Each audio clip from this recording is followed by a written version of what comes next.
Viral na viral ang Gilas Pilipinas. Pero hindi lang basta viral, ginulat nila ang buong mundo.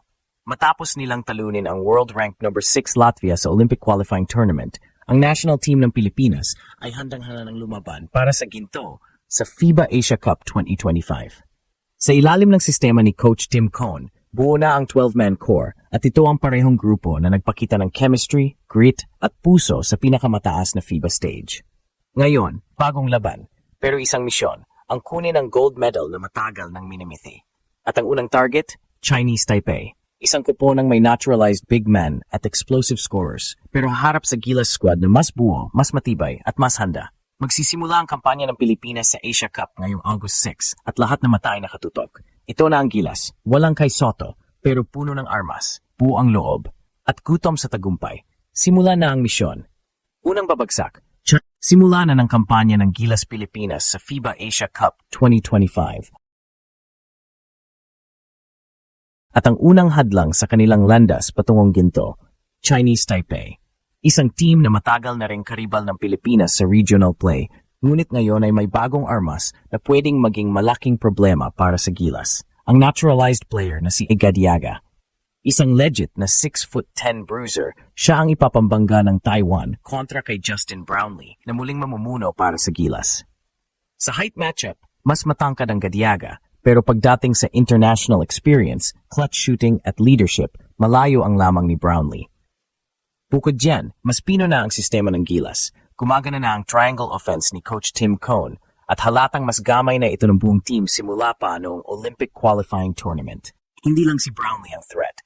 Healthy na si AJ Edu at ready siyang harapin ang front court ng Taiwan. Matibay rin ang wings ng Pilipinas, may Dwight Ramos at Chris Newsom, parehong may depensa at shooting. At ngayon may dagdag pa. Kevin Kiambao, na noon ay halos hindi ginamit sa OQT, pero ngayon ay handang-handa ng magpakawala ng all-around skill set.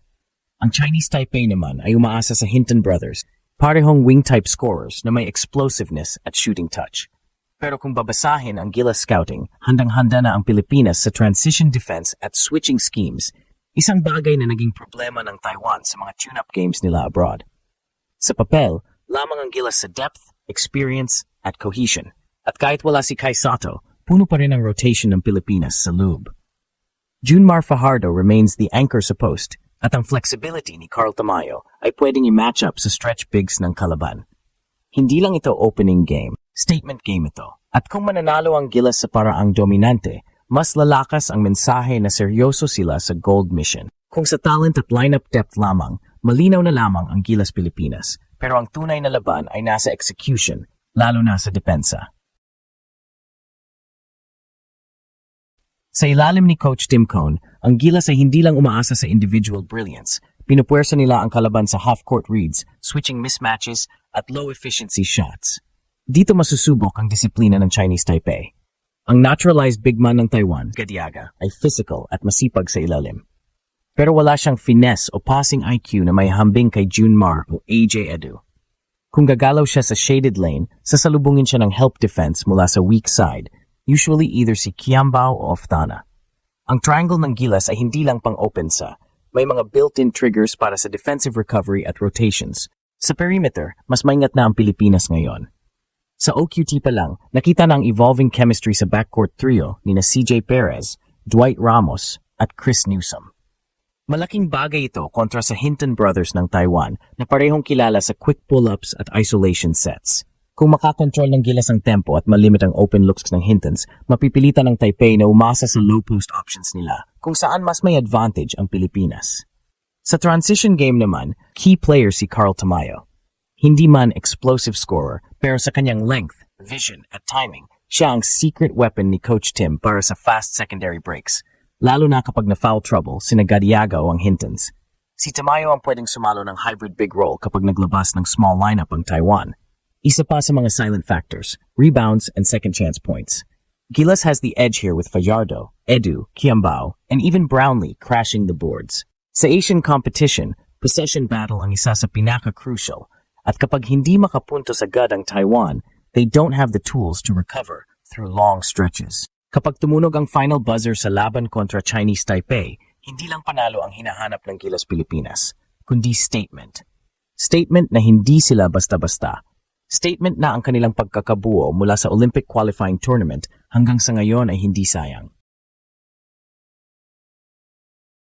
At higit sa lahat, statement na kahit wala si Kai Sotto, hindi kailanman kulang ang gilas sa puso, sistema at tapang. Sa lahat ng team sa Group D, Chinese Taipei ang unang matinding test. Meron silang height, meron silang athletic scorers, at meron silang experience. Pero wala silang battle chemistry na gaya ng Gilas, isang grupong dumaan na sa apoy ng international competition, nanalo laban sa World Number 6 Latvia, at ngayon ay mas buo kaysa dati. Sa unang game pa lang, si Justin Brownlee ay inaasahang magiging tone setter. Kung paano niya kontrolin ang tempo, itulak ang bola sa transition, at i-anchor ang triangle system ni Coach Tim Cone, yun ang magdidikta ng ritmo ng buong tournament. Pero hindi lang siya ang bida. Dwight Ramos, always reliable sa parehong dulo ng court, will be key in containing Quincy Hinton. CJ Perez at Chris Newsom, parehong malakas sa pressure defense, ang sisigurado na walang easy buckets para sa Taiwanese guards. AJ Edu at Junmar Fajardo ang magiging pundasyon sa ilalim. Sa defensive rebounds pa lang, pwede na ma-outmuscle ang Taipei.